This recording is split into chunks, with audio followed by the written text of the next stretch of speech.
What's up, everybody? It is your man, the Pat McAfee of spring of football, the one, the only, the loudmouth from the Midwest, the man who is never wrong. I'm always right. The one, the only, Dirty. Welcome to BHawk Live. Let me bring in the Queen Hyena herself. There she is. Hello, Hyena. How are you? Hi. Good. Yeah. You forgot to charge your headphones today, didn't you? Maybe. Yeah, I know. All right, let's bring him in. The man who is shiny all the time and looks beautiful as ever for only being 3 years older than me, the one and the only Big Daddy Ed. How are you, sir? Living the dream, living the dream. Living the dream. Guys, listen, I'm very excited because we actually have what is up, champ. We actually have a real journalist with us. You two are journalists. I'm not a journalist, but we have a real live journalist with us tonight. Should we bring him in? I mean, he is the man that knows it all about spring football, maybe a little more than I know. That's a good intro, ain't it? That's a good top up. Larsens. Mr. James Larsen. How are you, sir? Hello, Sandy. I'm doing well. How you guys doing? Hi, How'd you like your talk up, James? Did you like that? Yeah, hey, I appreciate it, and I'd say it's good that I am not driving this time. I think hopefully you guys can hear me a little bit better. You know, yes, we can hear you. I'm not dodging snow and ice in Michigan on the road. I'm actually We're good. We're in a good spot. I thought you was driving with the top down somewhere down south and living the dream. Safety first, James. Safety first. That's right. So, James, you're joining us because a lot of exciting things have happened in the XFL. Or whatever we want to call it, the UFL or whatever, right?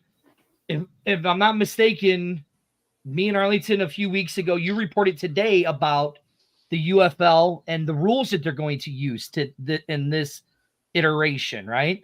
And if I'm not mistaken, you had posted an interview from Skip Holtz talking about it earlier. Yeah, it was Daryl Johnson, but yeah, yep. Yes, right. So, James, tell everybody so they can all we can finally tell everybody what kickoff rule are we going to use in the UFL.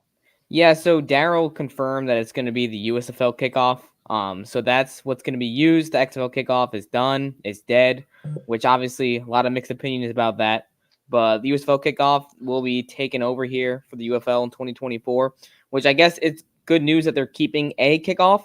But obviously, some folks are not too pleased that it's the USFL version.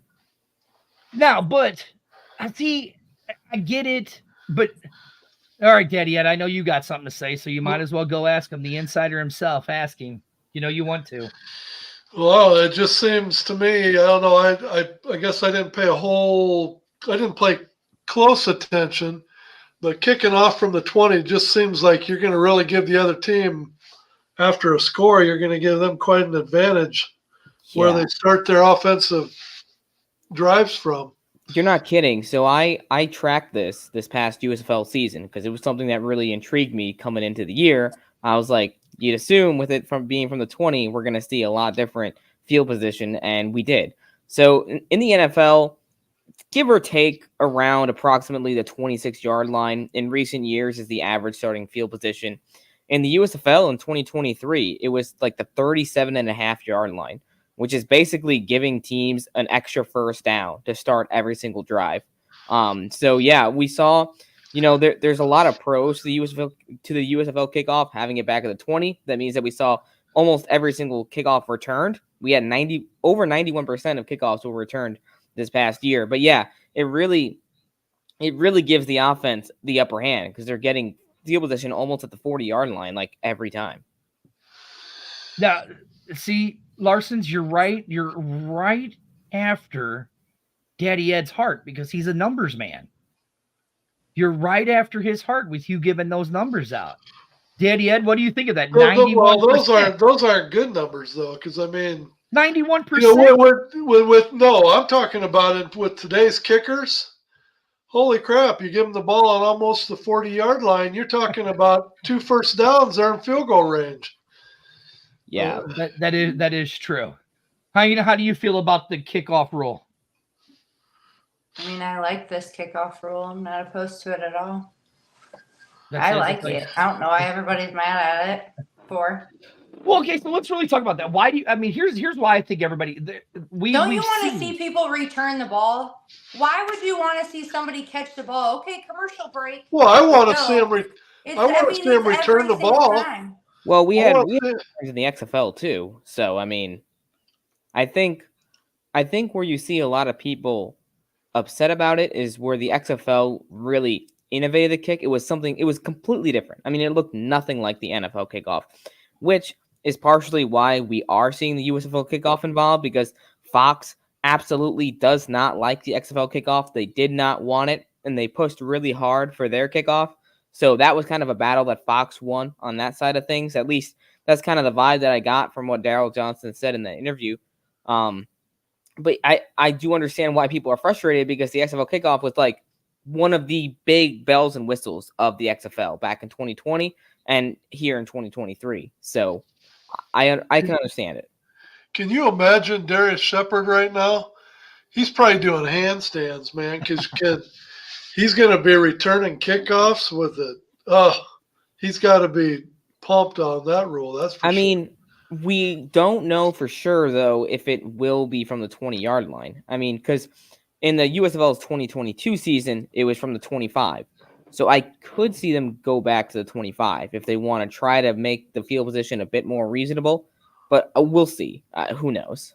Yeah, right. I mean, that's the thing is, here's the thing we've learned with these spring football leagues is who knows what the hell they have up their sleeves, right?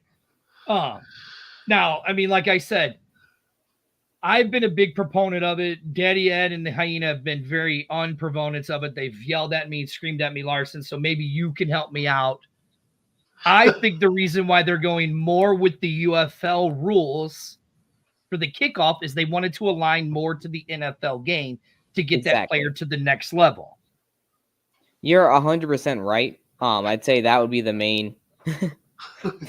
Maybe I shouldn't have said 100% right, because now his ego. Word it that way. This guy's head is going to be bigger than the entire room for the rest of the night. Right? Yeah, my head's going to explode. But I mean, you are right, because that's exactly why Fox wanted the USFL kickoff to stay, because you look at a guy like Cavante Turpin, who used a lot of his talents in the special teams game, and that got him the position with the Dallas Cowboys. That's exactly what Daryl Johnson said in the interview today. A big reason why they really wanted to stick with their version of the kickoff. And right now, Daddy says that, even though that's the exact same wording my dad says, only in a different form. I appreciate your effort. It's how you spin the narrative. As far as the extra points go. All right, so okay, Hyena, ask your question. No, as far as the extra points go, that's the only part that I mean, I liked the XFL extra points. I mean, I just remember being in San Antonio when the extra point situation happened, and I loved it. I mean, had that not happened, we probably wouldn't have won that game. So, I don't know. So, Larson, on that, I know you have some news on that one. So, what extra point are we keeping? Yeah, Daryl today said that they're going with the XFL extra points, which I do want to point out. Too many people are unaware that the USFL also had a 3-point conversion, which was used and has been used the last couple of years. They just had the kicker kick the extra point when it was 1. So there were still 2-point and 3-point conversions in the USFL. But the XFL, we're going to see their format used where you have the 1-point conversion, the 2-point conversion, and the 3-point conversion, which are all plays from scrimmage. Kickers are not involved. So that's the plan. That's the game plan that they're going with on that end. So basically, the USFL did not utilize the 1 point as much, hence why you didn't see it that much. So. Well, I mean, there were a lot less 2- and 3-point conversions in the USFL compared to the XFL, no doubt. Okay. Well, so there you go. So now that's exciting to know that we're going to use the XFL extra point system, which, in my opinion, is a better system because it makes the game fun. It makes it more fun to watch, and it forces the team to want to consider going for 2 or 3, because like we saw in the USFL, a lot of these coaches were like, well, let's just kick the one because, it's what we should do. Where in the XFL, it was like, well, do we want to run a play from skimmers for one, or do we want to run a play from skimmers for two? So that's why we saw a lot of twos, and we even saw a bunch of threes as well, especially from Seattle. So, yeah. Well, They're Seattle, gone, bro. They're gone. Seattle single-handedly handed us the first game because they kept going for three after every score and not getting it, and allowed us to come back at the end and get it and take it at the very end with a field goal. So I know June I was Jones sitting there in Classic. the ring. All I What know was that, is Larson? we don't have our kicker anymore. A June Jones Classic. yes, Well, that's right. now see what it reminds me of is, like Dan Campbell, who lived and died by the 4th and 1, and he showed it in the playoff game as I'm living and dying by what I've been doing all season. So yeah, I mean, I like the innovation of it. I think it makes it exciting to watch. Now, Larson, with us just around training camp, which is I think just 4 weeks away, if I'm not mistaken, something like that. It's like the training camp starts in like 2.5 weeks. Oh Yeah. yeah, see. Yeah. So right now, Valentine's Day, isn't it? No, Valentine's Day is the deadline for free agency, at least as it Okay. stands right now. So Okay. the 75-man rosters have to be finalized by the 14th, That's right. and then coaches report on the 19th, and players report on the 23rd and 24th. there you go. Okay, now, Larson, you're up there in the Michigan area, so that's your team right there. I'm not a Michigan Panthers fan, but yes, that's What fan Thank are you you. of? Thank I'm you. not a fan of any team. That's why they call me Switzerland. I don't pick sides. See, I'm a fan. He's got that's the definition of a journalist. Exactly. It's But going he into is a Viking this. fan. So funny enough, which I put this on just because I know you guys are a Battlehawks show. So this is my Battlehawks hoodie from 2020. I was a Battlehawks fan in 2020. But then once I started covering all these spring leagues, especially after the XFL got sold and all that, I was like, I'd rather just not have any bias at all. Plus, it's gotten to the point where I know so many players on so many different teams, I can't root against anybody. So, I know one of my favorite players plays right here, friend of the show, Lacoby Tucker. Oh, nice, right on. So it's really hard for me to root against them. Yeah, especially they're going to face off week 1. So. Straight up. Right. So now, James. So Andrew wants to know what is up with the sideline catches. Like Are they 1 or gonna 2 go feet. 1 foot or the 2 foot again? Daryl didn't mention anything about that on that call, as far as I'm aware. I don't expect us to have that info until they release the rule books, or maybe someone will leak it. Who knows? I know we're gonna have a few of these different like press conference-y type events when Birmingham, Michigan, San Antonio, etc. coming up. So hopefully somebody says something. Now we have another question. Have you heard anything about AJ re-signing? I know you saw the Matty Fresh interview that caused. Oh yeah, AJ McCarron. Yeah. I don't know anything outside of obviously what was said in that interview. I'd say the odds of him re-signing are obviously going down and down by the day.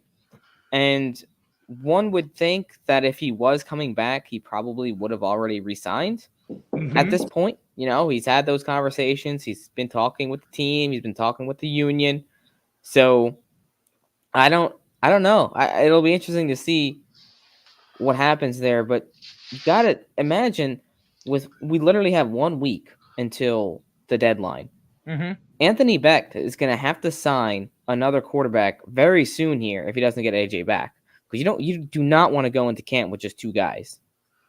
Don't you think, though, that he's probably got a plan B in place? Because every interview you see with Coach Beck, he doesn't seem the least bit concerned about that third quarterback yet. So I believe he's got a plan B.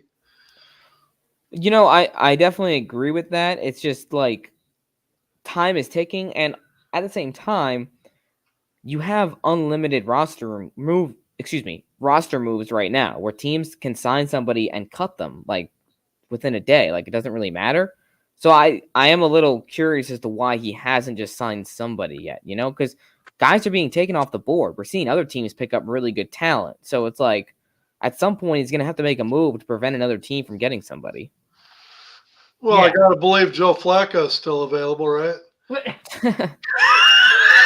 I really hope that doesn't happen. Personally, I mean, You can tell by his reaction, though, that isn't the first time you've heard that, is it? no,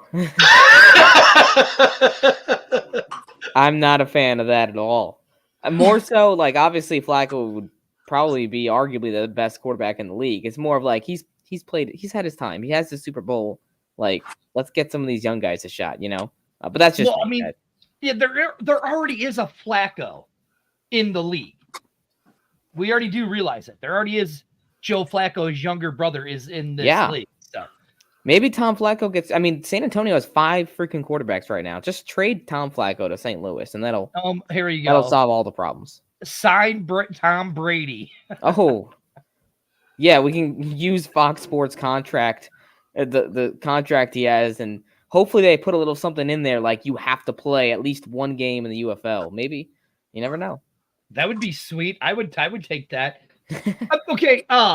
So we're people are asking right here. So the roster moves. So James, it says the roster moves all have to be done by the 14th. You can't sign during camp or 3 weeks before the playoffs like Seattle did. So it's like you said, we're getting down to the wire here for the Battlehawks. Like of the available quarterbacks, because a lot. You like you said, you have a lot of connections with a lot of these players and all that. Like, let's just take AJ out of the equation. Like, what quarterback out there do you see that would be the perfect fit for this team with the weapons that they have? It's so tough because a lot of the good quarterbacks already got picked up.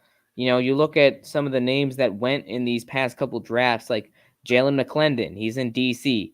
Case Cookus obviously got picked up by Memphis, which he wouldn't have been able to get picked up by St. Louis anyway because of the draft structure. But you look at a guy like Quentin Dormady was available.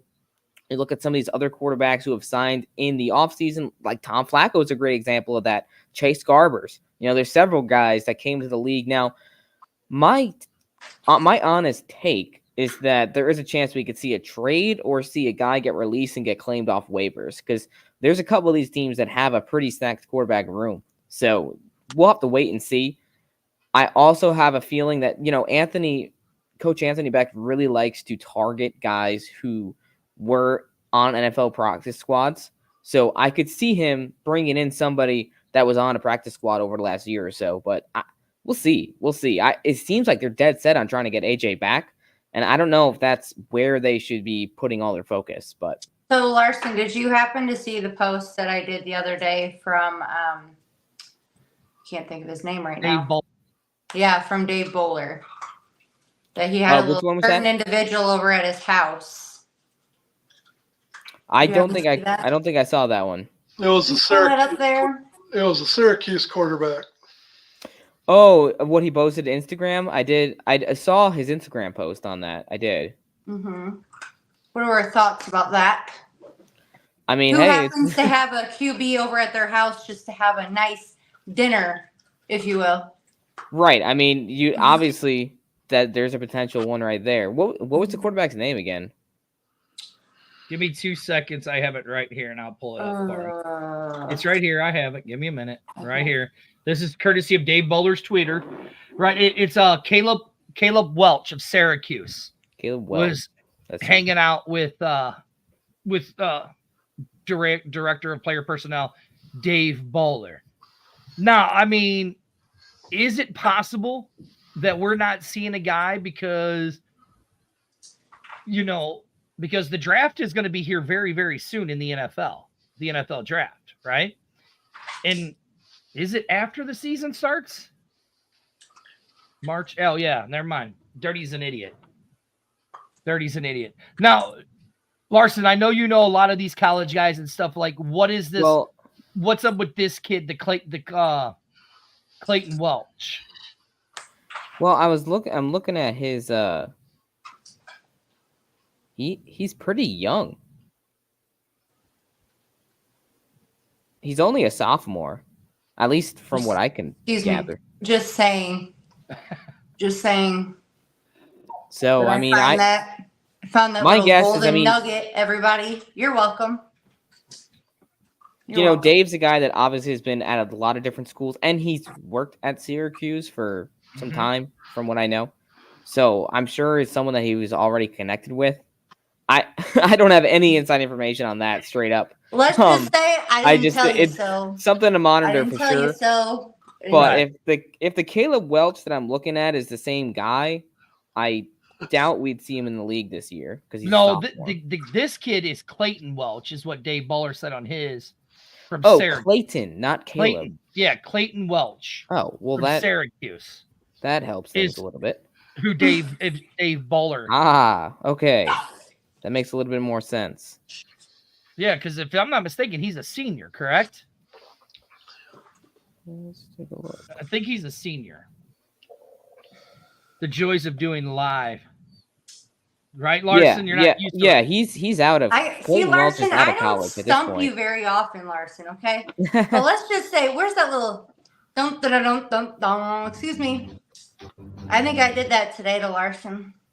You definitely did. Yeah, I Mhm. honestly did not. I have no idea who Clayton Welch is. So Mhm. No, now I know. We're gonna have some work to do and do some now research. I do. Now here somebody says it's time to bring in Rocco. I don't think Rocco's coming in. He's only a freshman.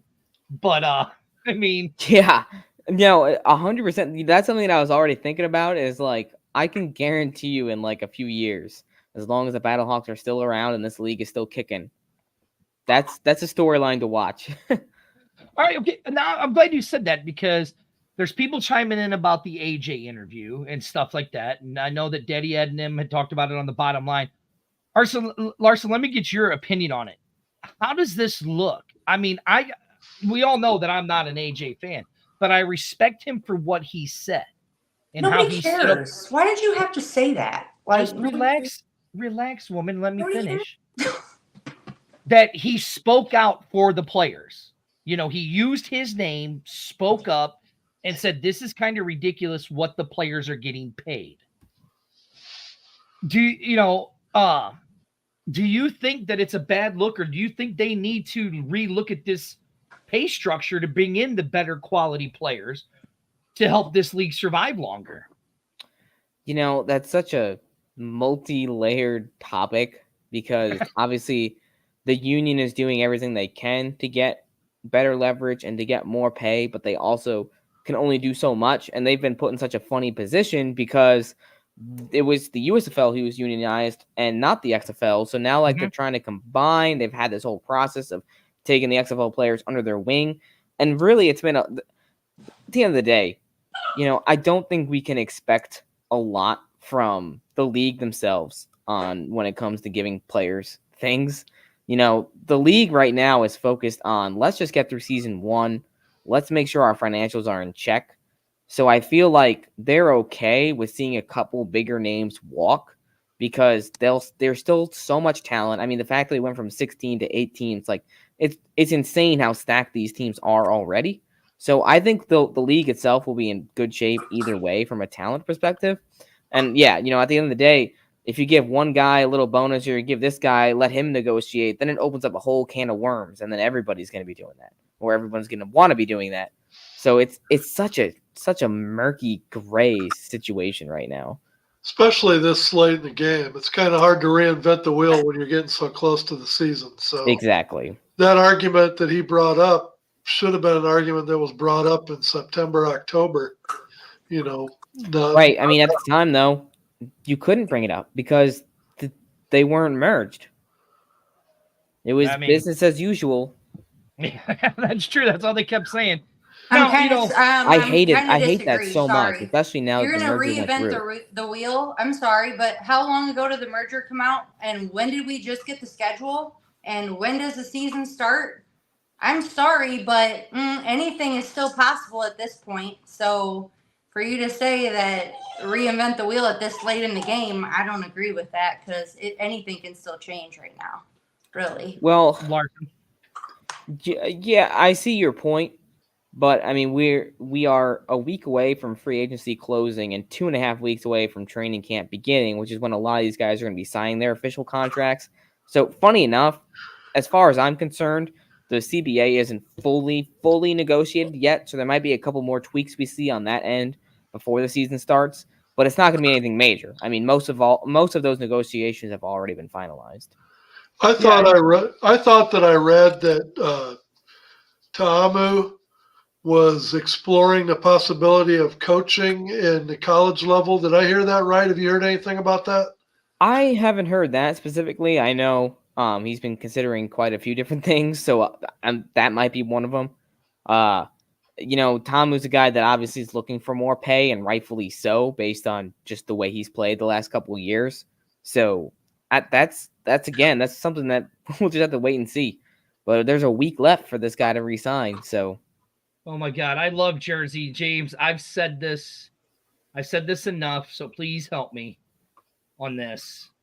He goes, James, have you heard anything about teams possibly coming back next season? Well, I don't know other people's opinions, but my take is that let's just get through season 1. Like, please, let's just get through a season. Let's take a look at the numbers. Let's see how things are going. I'm sure it's in the back of Fox's mind, and it's in the back of the XFL's mind, Danny Garcia and Dwayne Johnson, of how can we bring these teams back in the future? How can we expand? But at the end of the day, I mean, the fact that we saw this merger happen so quickly tells a lot about the state of spring football. It's not extremely bright. I mean, we went from 16 teams to 8, and this isn't me trying to be a downer. This is me just being realistic. You look at the fact that we went from 2 leagues that were seemingly in a decent standing, and then all of a sudden we're in one. We've had several hundred players get cut. We've had 8 teams get the axe. 8 cities just kind of get shelved. So I want to see us have a really good season, attendance-wise, TV ratings-wise. Let's see how this league does, bringing in some sponsors, getting people excited about the league. I mean, we got to focus on the 8 cities that they're in right now. And then in the offseason, that's when we can really look deeper and be like, all right, what's realistic here? How can they expand? But I truthfully don't see the league expanding in a season 2 unless that was something that was negotiated by the union or something like that. Because, yeah, go ahead. Sorry. Yeah, no, go ahead, finish. Because I want to talk about I was wrapping up. Oh, so everybody keeps saying about the union that the XFL players have to join the UFL union, the USFL union, and all that stuff, when they really don't, because Texas is a right to work state. You don't have to join the union. You don't have to.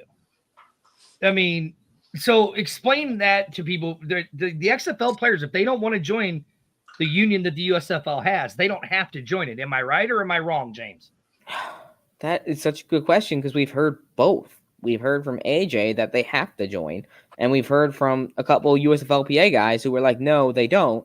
So it's honestly, I think that's something that we'll get clarity on once the CBA is officially finalized.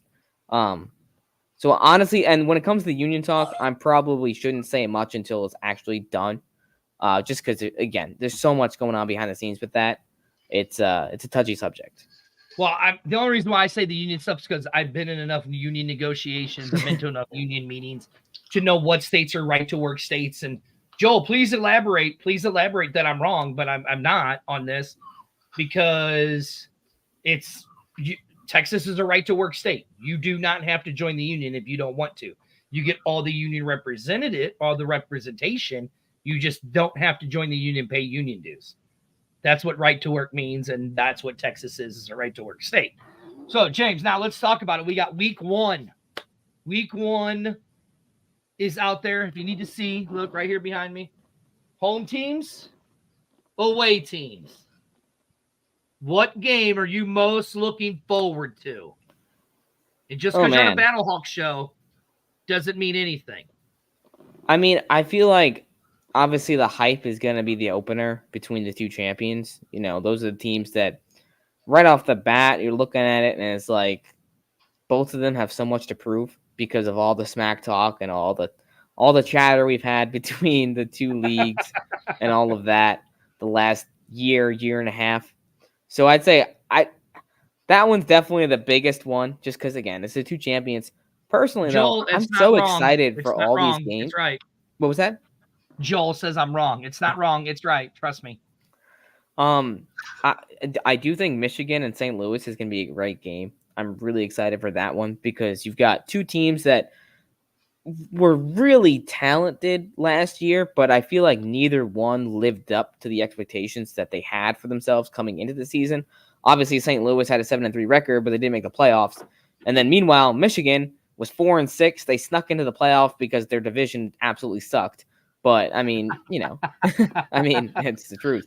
I also am really excited for Houston and Memphis because the Showboats have sneakily put together one of the best rosters in this league. They've brought in so much quality talent. And I think with John DeFilippo now as head coach, you're going to see a much more well-oiled machine because Todd Haley, I'm not going to get into details, but things were not ideal in Memphis. So I'm really happy that John's there now. I think will be great for the city of Memphis and for that team. Okay.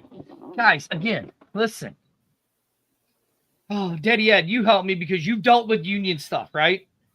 Daddy Ed, if you were in a right-to-work state, you do not have to join the union, correct? That is correct. In Texas what is Texas, Daddy Ed? Don't live in Texas. Couldn't tell you. It's a right-to-work state, so they don't have to join the union. That's all. I'm telling you, they don't. Thank you, Kevin, who is a union worker. But as we hold on, let's get back to it because David Early, James, can you please explain why they decided to do an XFL conference for the first week against a USFL conference for the first week, which technically... Well, it's not entirely because San Antonio plays the DC. first stuff, yeah. Well, actually, David's asking why didn't they? So he's right. David's right. Yeah, to me, it's the first two games that really I'm looking forward to seeing because everybody wants to see how the two leagues measure up, right? With the scheduling, to answer David's question of why didn't they do USFL, XFL conference all the way straight down for week one, probably just had to do with scheduling. There are certain stadiums that are available certain weeks. So obviously the schedule took forever to come out just because of all those things that they were dealing with regarding scheduling, stadiums, finalizing Rice in Houston and all of that. It makes a lot of sense that we see Arlington, Houston, and San Antonio all have home games that first week because everyone's in Texas, keeps things a little more centralized at the hub. Less on travel. Yeah, exactly. So I'd say that was the reasoning behind that. All right. Now, James, because I know you don't want to talk more BHawk stuff with this. You're here to talk all USFL or UFL stuff. Hey, I love BHawks talk, man. They were my team in 2020. I'm just saying. Stay on with us. We don't care. Of all of the rosters that we have, which one right now would you say is the odds-on favorite? Man. That has here's the problem. As of Free now, agency still has a week. And we're looking at two teams with St. Louis and DC that both don't have their starting quarterbacks returned as of right now. If St. Louis gets AJ McCarron back and if DC gets Jordan Ta'amu back, then obviously those two are favorites to go all the way just based on the roster that they have constructed. But they don't. Can you trust Jalen McClendon to come in DC and lead them to the championship? I don't know. St. Louis? I don't have a ton of faith in Nick Tiano. I think he's a good quarterback. I think he did some good things when he played that game, but he's not AJ McCarron. So we'll see. We'll have to wait and see for stuff like that to unfold. Like I mentioned earlier, Memphis has a really good roster. Again, I think they really underrated some of their pickups. They've just been really solid across the board, and they got Case Cookus. But then you also look at Birmingham, who defending champions, back-to-back champions. They have Skip Holtz coming back. They have their general manager, Zach Potter, coming back for a third season. They just consistently have such a good organization that, the Stallions are in a position to three-peat. If you can call it a three-peat, I know it's a new league. But Birmingham, Memphis are really, really strong right now. And I'd put DC and St. Louis in that conversation, depending on where the quarterbacks land. Michigan stacked. San Antonio's got a lot of talent, and they got a better head coach now. So I'm really excited because that's the best thing to come out of this merger is we went from 16 to 8 teams. Let me rephrase that. The best thing from going from 16 to 8 teams is the talent. And, now we have teams that everyone's going to be stacked. It's going to be hard for us to predict what's going to happen these first couple of weeks just because of how stacked these teams are. There's no more Orlando Guardians. That's Yeah, why I look at maybe one or two teams separating themselves possibly, and then I see a whole lot of 500 teams. Exactly. Yeah, Seems like I agree. there's gonna be parity like you've never seen. I have a feeling.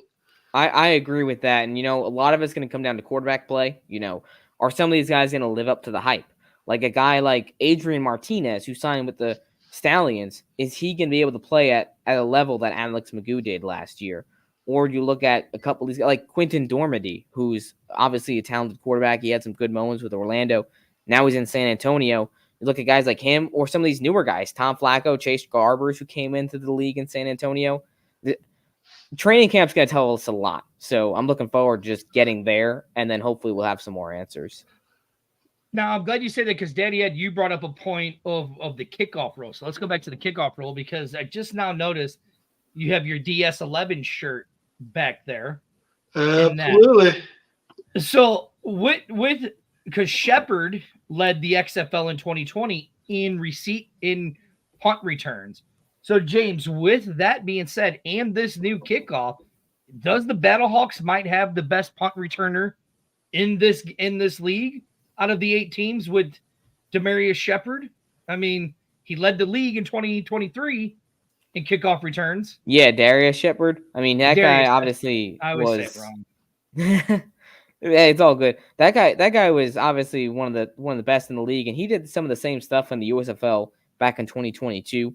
Looking at some of the other returners in the league, a guy that I think is underrated is in Michigan. His name is Marcus Sims. He's the guy that really wasn't utilized at all until the final couple weeks of the season, and he was tremendous. I mean, I was down there for that Week 10 game against Philadelphia. Do or die, you win and you're in, you lose and your season's over. And they were down by a couple touchdowns, and you could just tell there was no life in the team. Their season looked like it was going to be over. And then Marcus Sims came out, and he had back-to-back returns of like 70 yards and then 80 yards or something like that. And it just lit a fire in that team. They went on a 17-0 run and ended up winning. So he's a guy that I think could be really good in this league as long as he sticks around. But yeah, I mean, Shepard, he's the reigning special teams player of the year. So all right, here. So for all three of you, pretty good bet. Right. Yeah. So here for all three of you, Sabrina goes, hey, I'm just not as excited as much because I know this is the first time these teams are playing together. We saw a hot mess last year when the teams hadn't gelled, clicked yet. I don't know. I hope it goes well week 1. The good thing is there's a lot of teams now that the good thing is that a lot of teams now this year have returning players. So I guess that fixes it. What is your guys' take on that? Amanda, you go first. To me, I'll do me last. But do you feel the same way Sabrina does, or what is your take on that? You got to unmute yourself. You have to unmute yourself. My God. Larson, you're the guest. You go first. Ladies first. Go right ahead. There you go. Ladies first. Oh, my God. We're going to put you solo. There you go. Start talking. What, basically about returning players coming back? Yeah. I mean, how do you feel? Are you excited, or are you worried that this isn't going to work? It ain't going to work out and going to take time to work out? No, I mean, it's like with anything. Everything, like with new teachers, new staff, new job, new everything. I mean, everything's going to be a new process, new system with new people coming in. It's trial and error. So, I mean, it could be good. It could be bad. I mean, it could go either way. So I think that it's going to go good for the BattleHawks, particularly this year. I just am hoping that we have a good quarterback. And as far as Housewright saying that's all about the QB, in his defense, he's only saying that because of Patrick Mahomes. Not everybody has a Patrick Mahomes, dude. So some of us have to try to figure out on our own and have to build it up ourselves. Not everyone can have a Kirk Cousins, so. Hey, Kirk is my guy. Hey, I'm a Vikings fan. I know. That's why I said that, Larson. I know you were going to say something, so. Kirko Chains. All right, Daddy Ed, are you excited or how you feeling about this? Well, the thing is it was a free-for-all. You're returning players. Yeah, it's great to have the returning players, but I think the returning players help build your nucleus of what you had last year to try and solidify your roster as much as you can.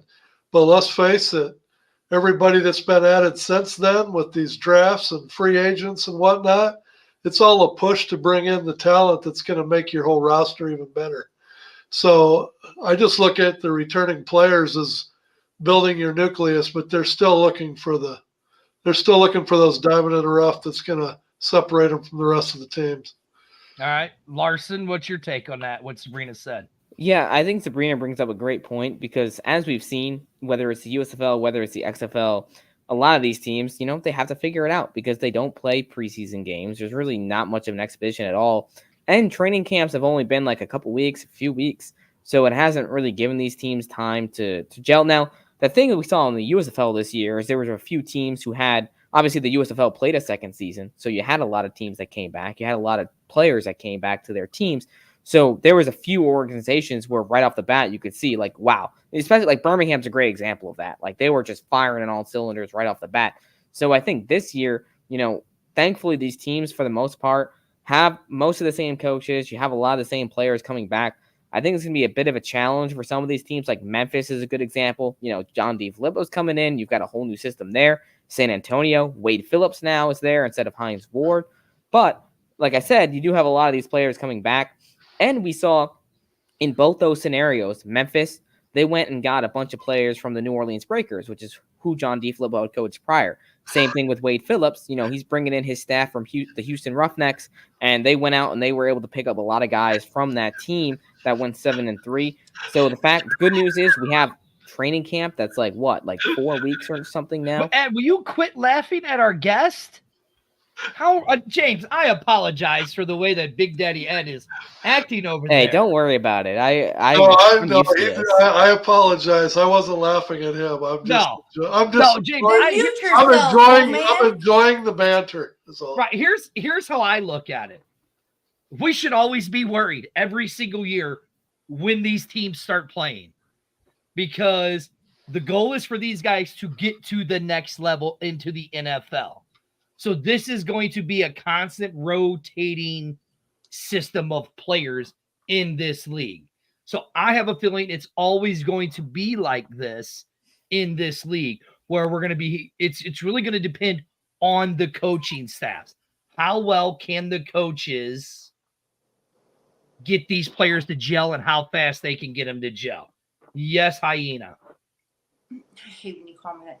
Not only that, it's how well the players work with each other. So realistically, yes, the coaches are there, right? But at the end of the day, who's doing the job?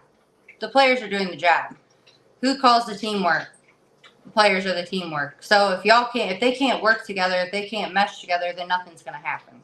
So it's really when you're bringing the USFL and XFL players together, or players from outside of the league that are now coming into the league, it's not about who's being the bigger person or the better person or whatever. It's just about coming together and working together, really. So I'm interested to see who's going to work together and who's not. All right, James, on what the Hyena said, what Amanda said there, I mean, what's your take on how she said that? No, it's a great point. I mean, obviously there's a reason why some teammates are loved and some are despised, just based on the way they work with others, based on the way they treat others. There's a reason why we see stories of guys in the NFL who, on one hand, some of them are loved, some of them are like, man, this guy really came in and helped me grow. And then on the other hand, you have, locker room cancers who are just a real trouble to work with for coaches, for players, for teams as a whole. So it'll be interesting. I expect a lot of these guys to be, really cordial and really professional with everybody, because at the end of the day, this could be the last chance for a lot of these guys. So you would assume that they're going to be looking to be on their best behavior. They're going to be looking to do everything they can to not only make themselves better, but make their teammates better, because that means that they'll be better as a team overall, get more recognition. So we'll see how that all plays out, but totally agree. I mean, it's going to be, we'll have to see which coaches can do the best job of getting that chemistry going early. Daddy Ed, do you want to follow up with what Amanda said there with her comments? Well, the advantage, take the Battlehawks, for example, Kevin Atkins, Feeney, Keem Butler, all those guys, they've already got a year under their belt with Coach Beck. So as you bring in JPZ and all those guys like Blake Jackson. Who better to have guys, they got the guys in place that are going to help whip these guys into shape as far as what the expectations are going to be for the team. So I think we got some good quality guys in the locker room that are going to help gel these guys pretty quick. But I have a question for our astute guest. Okay. So we've gone through a couple different drafts, and here we are well into the free agent period. Rosters are filling up. What's your take? And I know we've had him on our show a couple times, and we've had a lot of fans comment that they don't understand. What's your gut telling you on why Jeff Badette doesn't have a job right now? Man, that one Wait, is hold on. crazy to me. James, And before you answer this, Daddy, yet I guess you haven't seen James's Twitter, then have you? I have not. No. Okay, James, go. well, I'm glad you brought that up because I just tweeted about him the other day. Like, how is he not on a roster?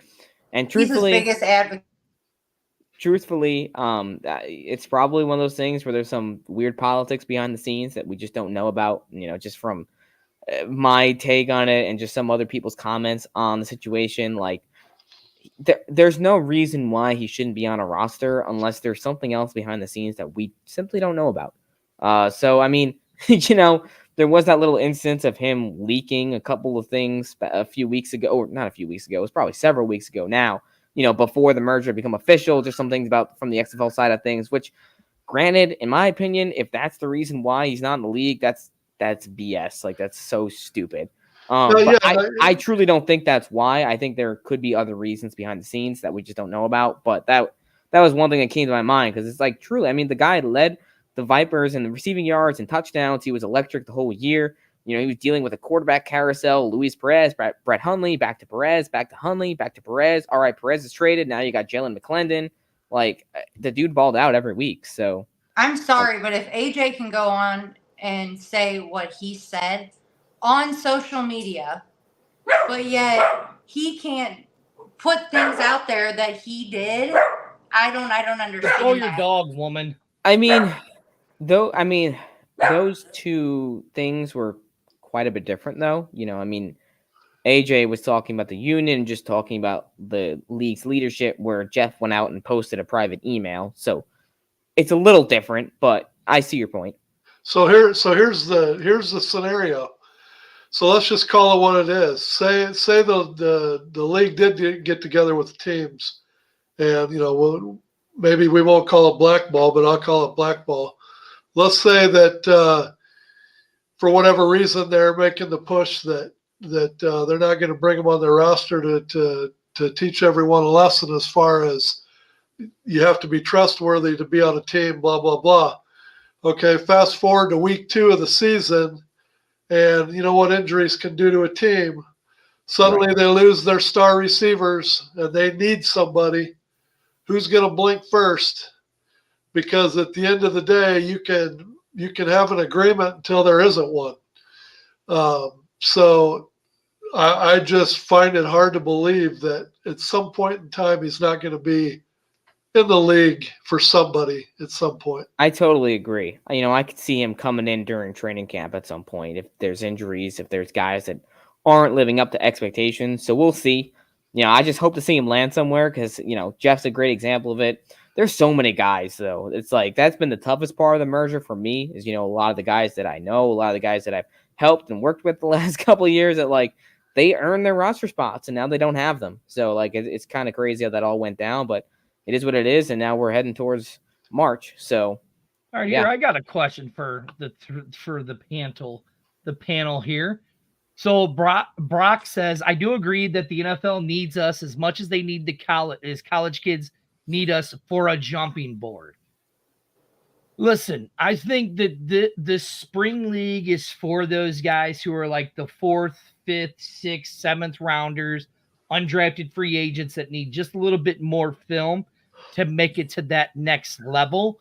I think if the NFL is partnered with this, I think it is a good thing. Let's see, who do I want to go with first? Since, everybody deferred to Amanda. No, we're going to defer to you. See, everybody's shaking their head to go to you. Amanda, I mean, do you think that this is that the NFL needs the spring football as a jumping board? Yeah, they're basically their free marketing tool. They're basically like the people that are handing them cookies on a platter. Like I mean, how much more easier can you make it? I mean, it's easy for the players to get their career given to them, basically, that they earned and that they're working for. But then the NFL has it basically where they can recruit any player that they want to so easily. I mean, why would you not? I mean, yeah, it's perfect. Daddy Ed? Well, the NFL is going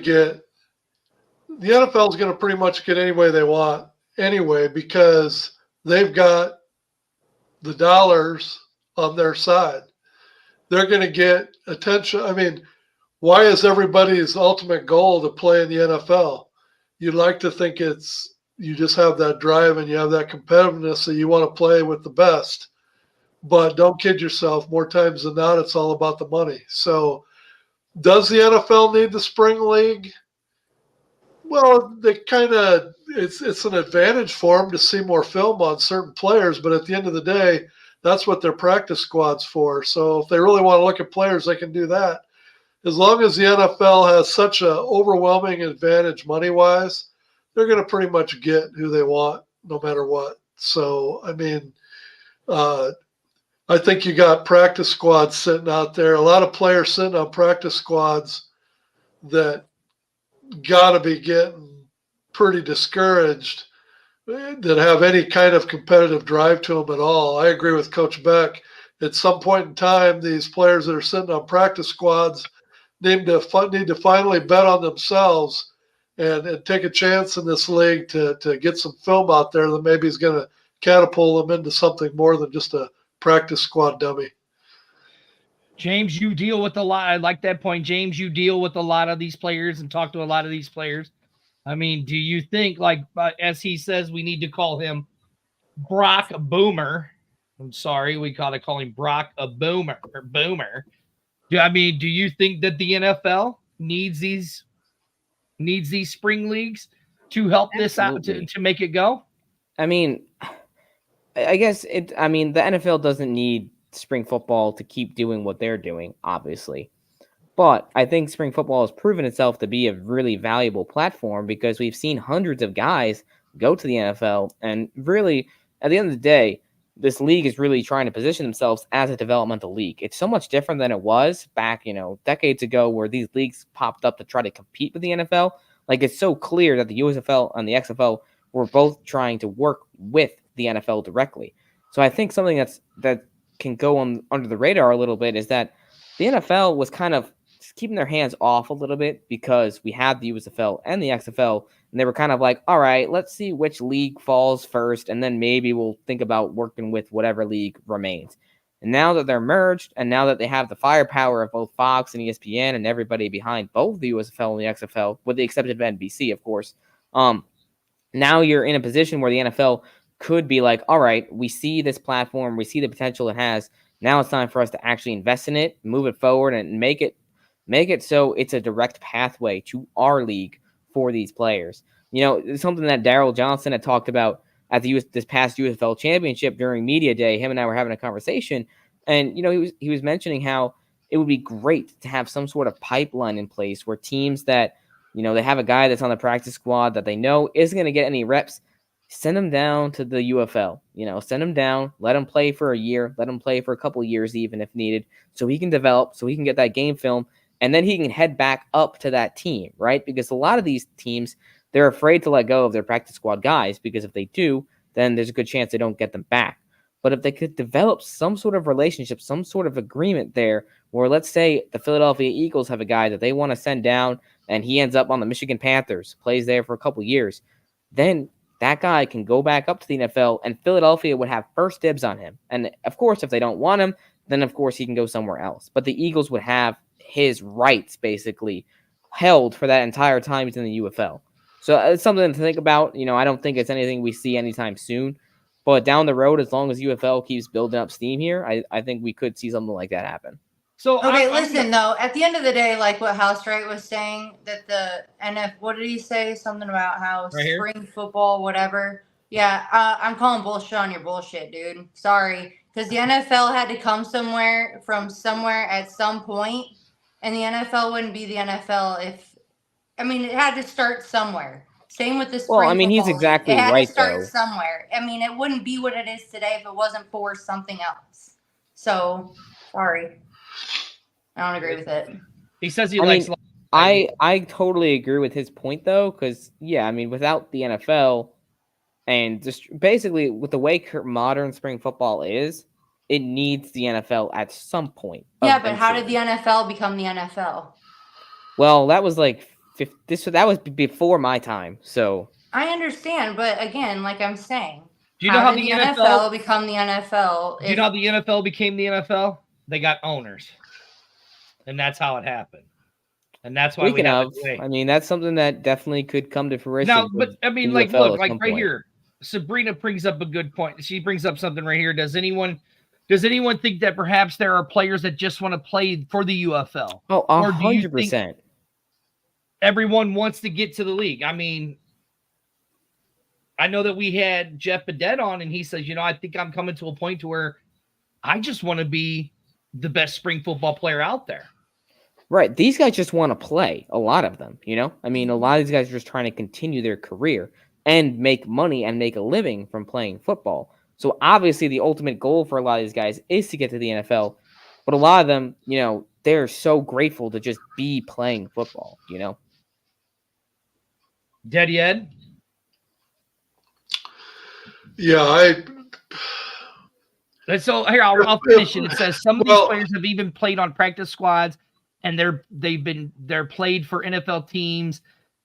Maybe they've made their millions already. So do you think they're just players out there who just want to play in the UFL or want to make it? Does every player want to make it there?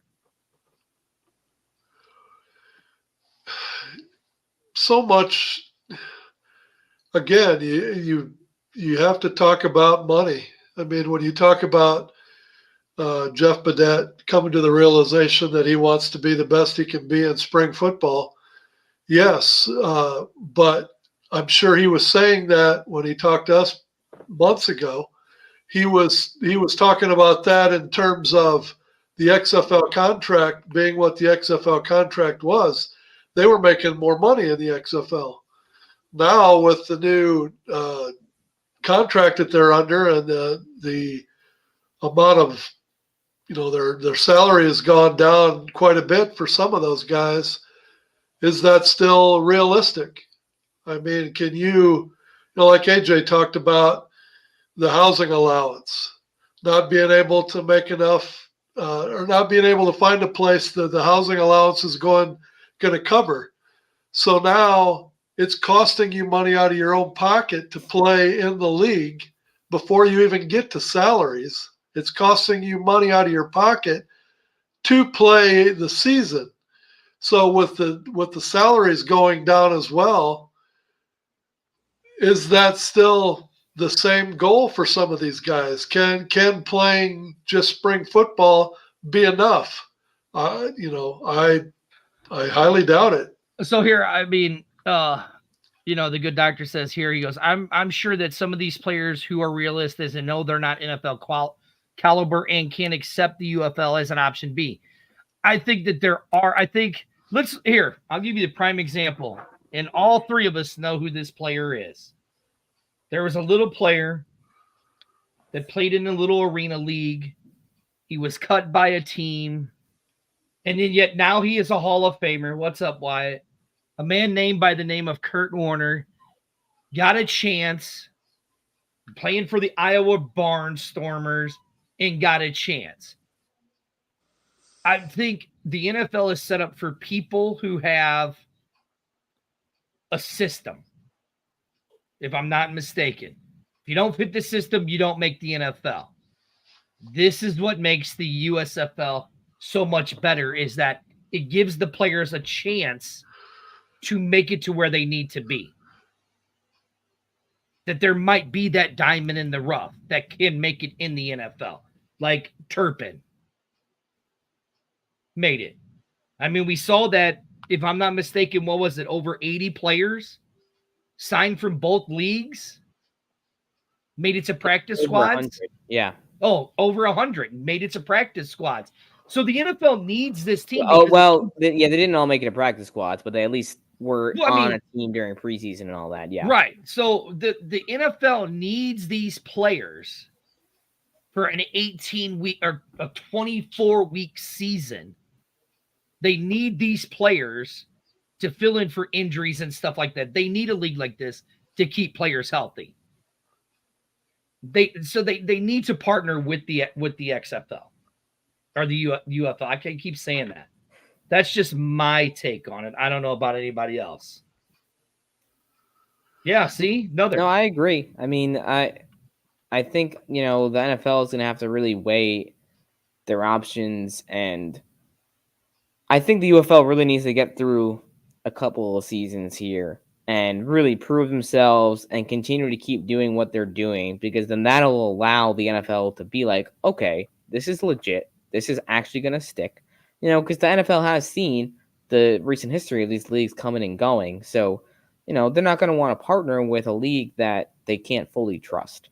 So I think now that you have the synergy, you have the backing of Fox and, like I mentioned, ESPN and everyone else involved in both leagues, it really creates a powerhouse force that hopefully this time, this is the league that's actually going to last. Like, hopefully 5, 10, 15 years from now, we're still on BHawk Live doing these shows, covering these leagues. I try to be realistic, so I'm not like getting my hopes insanely high, but this looks pretty good on paper. And I mean, if this doesn't work, then none of them are going to work.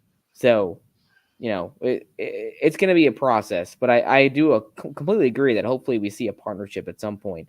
That'd be ideal. Russ, unfortunately, as a BattleHawk fan, yes, we want the BattleHawks to win, but you need to care what the NFL thinks if you want this league to go any further. Speaking You need to care what the NFL thinks for this league to last. Since we're talking about the NFL, is it just me? Or, all they did was add 1 week to the season, and they went from a 16 game to a 17 game. But is it just me, or did it seem like the regular season went forever? I mean, you're talking 1 week, but it seemed like forever. You could take teams like Buffalo, where they were up and then they're down and then they're up, and by the time it's all over with, they back into a number 2 seed, and you saw injuries. It was kind of like who survived by attrition. The more, as the NFL, the owners get more greedy and they want to keep lengthening the season, and at some point in time they're going to need a farm system, because I got to believe the injuries are just going to continue to pile up to where they're going to need that resource to start funneling in players halfway through the season, because I don't know, it just seemed like the regular season went on forever this year. Right. James, you've covered CFL. Oh, you don't? I don't. No. I mean, thought you did. I'm a CFL casual. Right. Listen, Russ, I do know this. The CFL has been around for 108 years. And they're in another country. And then they're in another country. They've been around for 108 years. Their government keeps that league afloat. So, of course, they don't care about the NFL. There's a difference. The country of Canada keeps the CFL afloat. All right, with that being said, we are in overtime. James, week 1, as of right now, you got to go by. I'm going to put you on the spot. I'm going to put you on the spot. Hey, guys, it's a great show. Thanks for having me. They haven't even had training camp yet, and he wants winners for week 1. Who is your pick for the Super Bowl? See, you thought I was going to make you pick week 1. The Super Bowl? Yeah. Oh, so like the NFL? Yeah, because Daddy does the bottom right. line. You thought I was going to make you pick the week 1 matchups. Oh, man. Tread lightly, James. I'm honestly a little bit annoyed that it's the 2 teams that it is. I was hoping for Lions, Ravens. Man. I think San Francisco gets their revenge. I think they get their W this time around. We'll see. It's going to be a good game. There you go. James, tell people where they can find you, all that good stuff at.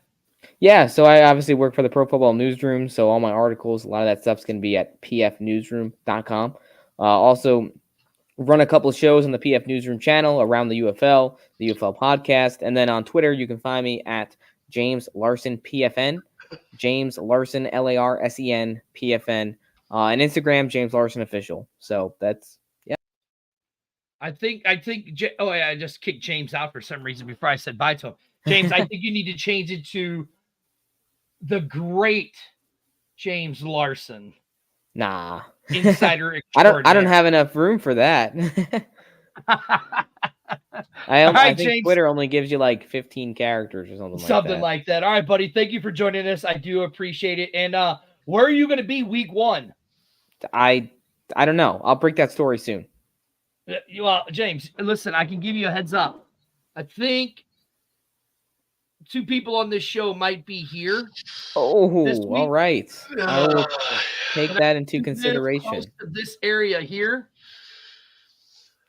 Very, very interesting. I will definitely keep that in mind. Yeah. So you want to come and hang out with us and have some BHawk live beer? You're more than welcome to do that. We'll have to see. We will have to see. All right, James. Thank you for joining us, buddy. Of course. Anytime. Thanks for having me on. All right, man. See you later. Take care. That is the great James Larsen. Dude's got the kid's got some knowledge, Daddy Ed, does he not? He does. I am in trouble, Daddy Ed, because I had to help somebody up and help somebody out with something, and then she got mad. That's why she jumped off the show. I don't know. We'll see how that works out after the show. But Daddy Ed, we got some big news, bro, don't we? Go ahead and break it, dude. We got some big news, don't we, Daddy Ed? We got all kind of good news. Where do you want to start? Well, I mean, should we start with the partnership? Go for it. Should we start with the partnership? Ladies and gentlemen, the Fuel, which you guys all know right here, what Fuel is right there. Fuel, the Fans United Experience Legion. We have partnered up with the great people over at Gateway City Sports. So you can find all of our Fuel stuff over on You will be able tomorrow. You will be able to find all the Fuel on gatewaycitysports.com.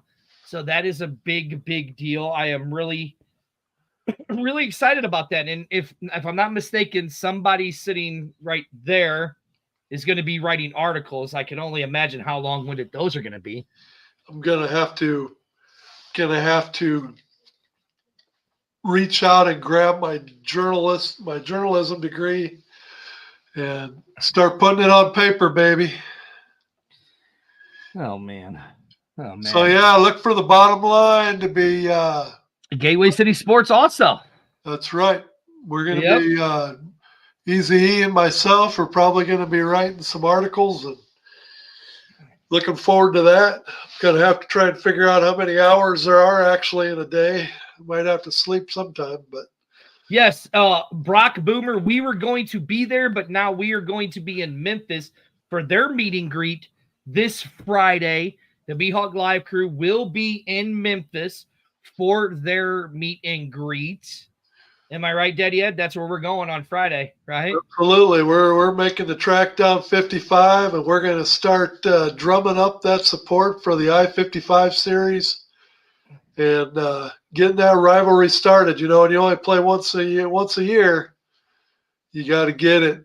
You got to start on it before the season's even here. So it is. I don't know, but I will find out. Brock Boomer, I'll find out and put that up there. I don't know where it's at exactly, but I will find it and put it out on the page. Daddy Ed, the other big news that we have is, well, we could say it. September 7th is going to be the annual BHawk Live.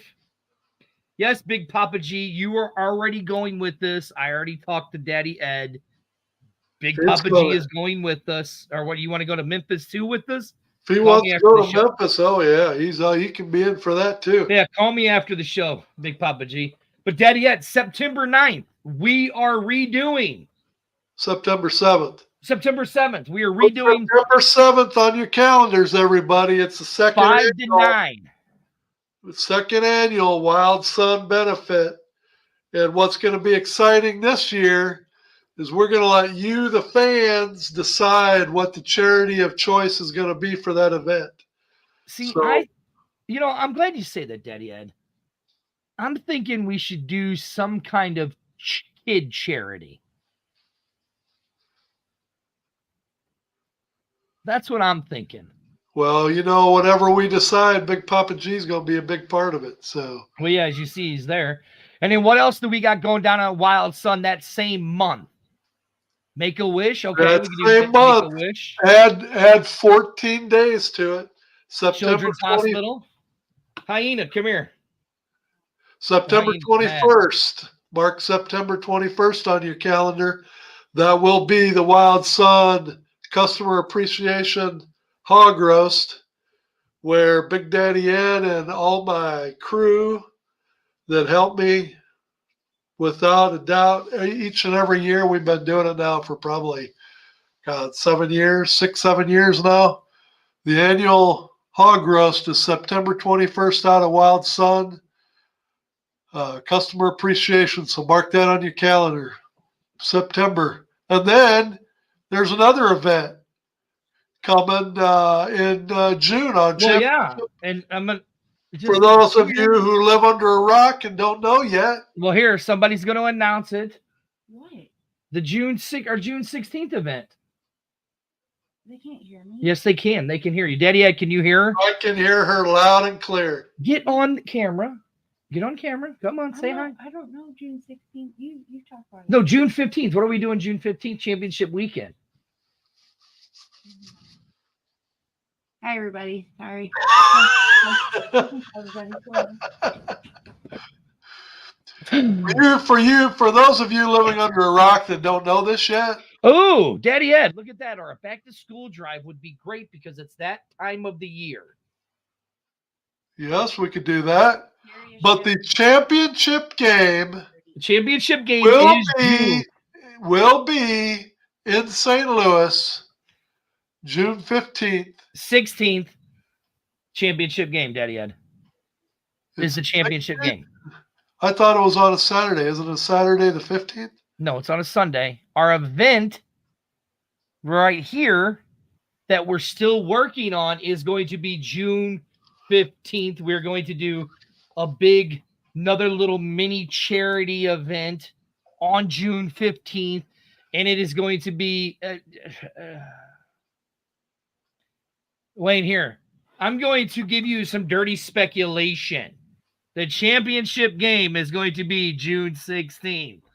So there you go. If you need to make hotel reservations, if you want to be able to eat fresh nachos, and go ahead and pretzels, you want fresh pretzels, make your arrangements early, because in the Dome on June 16th, the championship game of the inaugural UFL season will be in St. Louis. That is true. Here she is. She's back. Hi, Hello, everybody. Hyena. Hi. Hi. You have a terrible echo because you left something.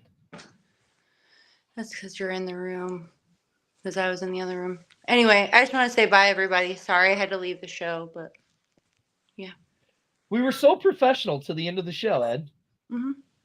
Bye, everybody. Well, we just keep talking about all these huge events, man. I know we got so many huge events. Sandy says, "Welcome back, welcome back." If you guys are coming from out of state for the championship game, oh look, Big Papa G says, "Sounds good, looks good." Oh God, you guys are gonna. Thanks, Papa G. You're gonna make her head. Yeah, I know. I look good. Thanks, Big Papa G. Yeah. I know I look good. You two don't look bad either. Right? Yeah. A Father's Day fundraiser. I'm gonna go more along as for something for children. I'm gonna do something more for children. A fundraiser for children. I think so. No, I'm not putting that up there, you mongoloid idiot. What a moron. I'm gonna delete that comment. What an idiot. He is a moron. I do like this idea. What Jersey's saying. The September event should be a back-to-school drive. I love that idea, but school will already be back in session by then. Yeah, but still, it won't work. Like, right? Oh, look this. Ronald McDonald's house. I like Ronald McDonald. Maybe we can get Ronald McDonald to show up. I will Oh, say man. this, for the June show, there is a player that plays on the BHawk that the charity event we're doing it for it's very near and dear to his heart. And he may have an appearance there. It may be this dude right here. Guys, I think we might be getting outvoted. Just a heads up. Might have something to do with a really good player, but we don't want to give too much information away yet. But if I was speculating, Mike, when did they ever do any pre-game parties like they did last year? I was thinking we did all that. The fans did a bunch of scheduled pre-game parties. Hey, you two, I think we're getting outvoted. I think the fill the backpack school thing, the back to school drive thing. Oh, I got you. Look, I'm going to speculate now. March Pi Day, we're going to see maybe a meet and greet somewhere in St. Louis. Just saying, maybe speculation. And if we have one, if it ain't filled to the rafters, I'm going to be disappointed in you guys. That's for sure. Oh, I like this. How about we get guest passes and visit children in the hospitals definitely battling cancer? I like that. I like that idea. I like that idea. I think the backpack thing. Yes, Pi Day is a Thursday, and they usually do their meet and greets Thursday, Friday, Saturday. I just told you Pi Day. Hyena, Daddy Ed, I think the September event might have to be a back-to-school drive.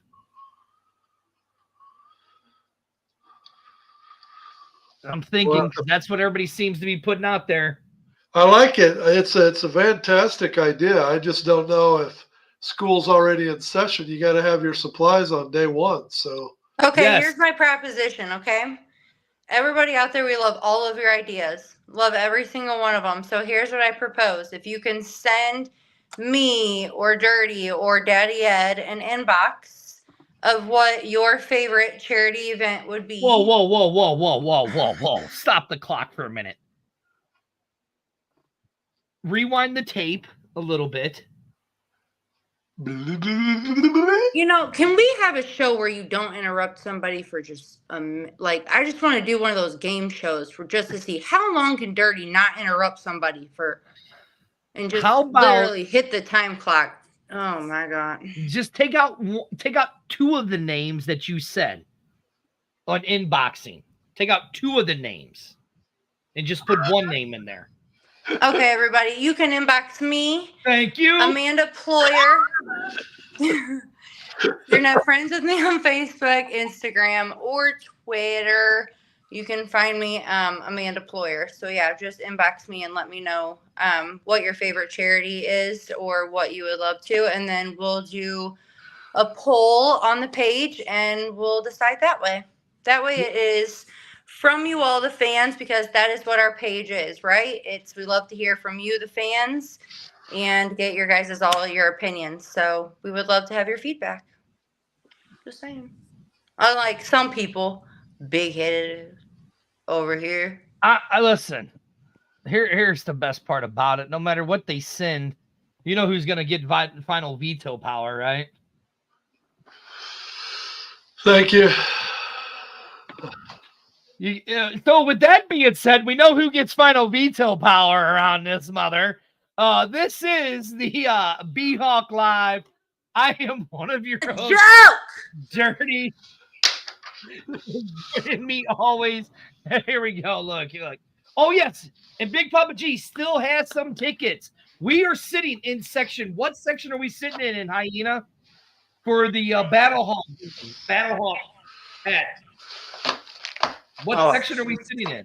I don't know. Oh my God. Inbox Big Papa G, Greg Horta, 426. We are in section 426 for the Battlehawks night at the stadium. If you want to go to the game, buy ticket. Either you can reach out to Big Papa G, who still has some tickets, or Greg Horta, just either one on Facebook. He'll give you some tickets for the hat. Yes, the hat that Dirty loves to wear. And if you want to go with us, buy seats in section 426, because that's where we will be sitting at the Cardinal game in April. Anything else that we have? Do not forget to get your tailgate tickets from the Vest Lot, Broadway Boat Bar. Get your tailgating tickets. Oh, we're at 437. 437. Here we go. Look, Daddy Ed. Great idea. If we gather school supplies, I totally agree with Big Daddy Ed. August would be a better month to distribute. Thank God we got a little bit of time to coordinate. So September 7th. Yes, you are absolutely right. We do. Anyways, thank you guys for joining us. This is BHawk Live. I am one of your hosts, Dirty. Right next to me is the queen herself, Amanda. And then right below her is the second loudest mouth in the Midwest. With the small head. Did he just really say? On that note, everybody, it's been real. This is Did he BHawk really Live just with the say big small head? head. That's just the most asinine thing I've ever